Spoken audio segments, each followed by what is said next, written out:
Hello everyone, this is Saloni Kabra from 12 Minutes to CLAT. Welcome back to the channel. Today we are going to talk about JMI, which is Jamia Millia Islamia College of Law. अब इसमें इसकी entrance कैसे होती है, syllabus क्या होता है, fees क्या होता है, बेसिक स्ट्रक्चर क्या होता है, we are all going to discuss it in the video. So let's get started.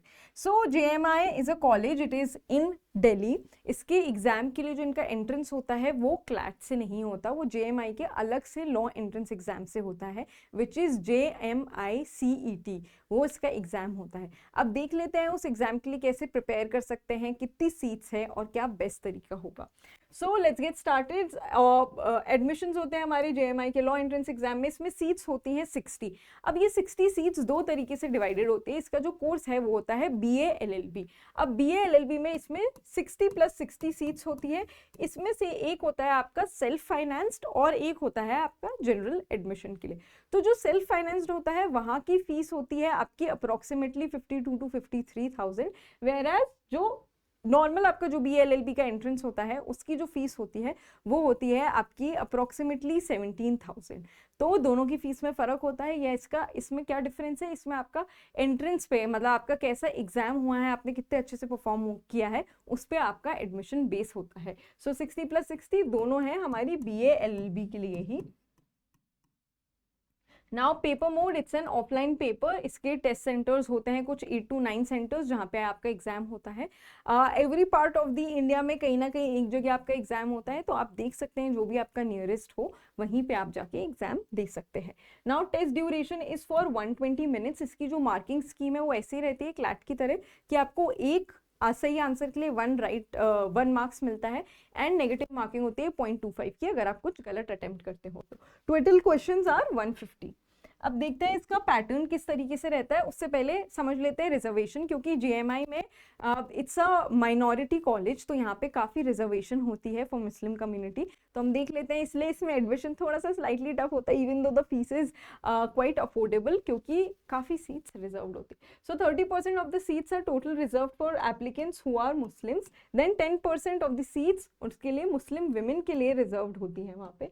Then 10% of the total number of seats in each course shall be earmarked for applicants of OBC and SC tribes who are Muslims. तो Muslims में इसकी आपकी 10% OBC और SC ST के लिए. फिर 5% आपकी seat reserve होती है जो JMI में ऑलरेडी पहले से पढ़ रहे हैं, यानी स्कूलिंग उन्होंने वहाँ से करी है. बाकी 5% आपकी सीट्स और रिजर्व होती है जो वहाँ पे वर्कर हैं या जो टीचर्स हैं, जो प्रोफेसर्स हैं, उनके स्टूडेंट्स हैं, उनके चिल्ड्रन के लिए वो आपकी 5% सीट रिजर्व होती है. सो इसलिए जनरल की इसमें पोजीशन या सीट्स काफ़ी कम होती है. That's what makes it more competitive.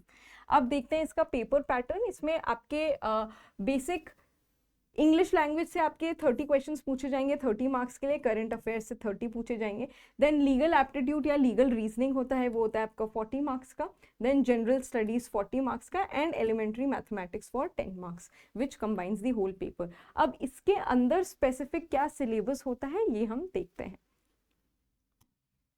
So syllabus क्या है, इंग्लिश में जो भी आपका बेसिक सिलेबस है, जो अगर आप CUET एग्जाम की प्रिपरेशन करें तो उससे काफ़ी सिमिलर होता है, या आप किसी और लॉ एंट्रेंस एग्जाम की प्रिपेयर कर रहे हैं तो कहीं ना कहीं इनका सिलेबस ओवरलैप करता है. इंग्लिश में वही सारी चीज़ें आपकी verbal reasoning, idioms, phrases, direct indirect speech, grammar and आपके सेंटेंस करेक्शन, सिनोनिम्स, एंटोनिम्स, ये सारी चीज़ें कवर होती है. Then coming to legal aptitude, इसमें आपके लीगल प्रिंसिपल्स, लीगल जीके, जो आपके लॉज होते हैं जैसे टॉर्ट, क्रिमिनल लॉज, कॉन्स्टिट्यूशन, इसके बारे में कुछ कुछ लीगल प्रिंसिपल बेस्ड इंफॉर्मेशन पूछी जाती है. नाम इसके क्वेश्चंस, क्योंकि आप देख रहे होंगे कि आपको 120 मिनट्स में 150 क्वेश्चंस करने हैं, so that could be a lot, आप सोच रहे होंगे, but it is not passage based like CLAT. इसमें कुछ क्वेश्चंस वन लाइनर और कुछ पैराग्राफ बेस्ड होते हैं, so you can actually solve it in time. Current affairs में आपके national international events, government schemes, legal news और आपकी जो अभी पास्ट 1 ईयर के जो सबसे प्रोमिनेंट करंट अफेयर्स होते हैं वो पूछे जाते हैं. सो एग्जाम के जितने क्लोजर वो प्रोमिनेंट करंट अफेयर हुए हैं उतने वो ज़्यादा हमारे लिए इंपॉर्टेंट होते हैं. This exam takes place in May में होता है ये. तो मई के हिसाब से जैसे हमारे लिए अप्रैल, मार्च, उसके करंट अफेयर्स की काफ़ी इंपॉर्टेंस होती है. देन जनरल स्टडीज में हिस्ट्री, पॉलिटी, ज्योग्राफी, इकोनॉमिक और बेसिक साइंसेस पूछी जाती है. मैथ्स में आपके एलिमेंट्री लेवल की 10th तक की जो भी मैथ्स है उसकी चीज़ें पूछी जाती है. Percentage, time and distance, number series, basic mathematics. तो इसके लिए आप इजीली प्रिपेयर कर सकते हैं while you are also preparing for other law entrance exams like CUET, CLAT, ALIET. It is a wonderful college, and plus it is also based in Delhi, which is a great city because you will have exposure of great lawyers, you will have a high court, you will have a supreme court all in the same city. तो अगर आप वहाँ जाके पढ़ते हैं तो ये बहुत ही अच्छी opportunity होगी आपके लिए. Now we have recently launched a batch called Uddeshya, where we are going to teach you about CLAT and ALIET from scratch. तो ये हमने अभी शुरू किया है, आप इसमें enroll होना चाहें तो हो सकते हैं. You can use my code Saloni for more further discounts, and you can give CLAT paper, ALIET paper and study for GMI. In case you have any more doubts about JMI on what the sources should be or how to prepare from scratch, you can let me know. इस साल का JMI का exam अभी हुआ है, the results are going to come, so we can prepare for the coming year जो हमारा next year में पेपर होगा. So let me know in the comment box in case you have any doubts. I will see you in the next video.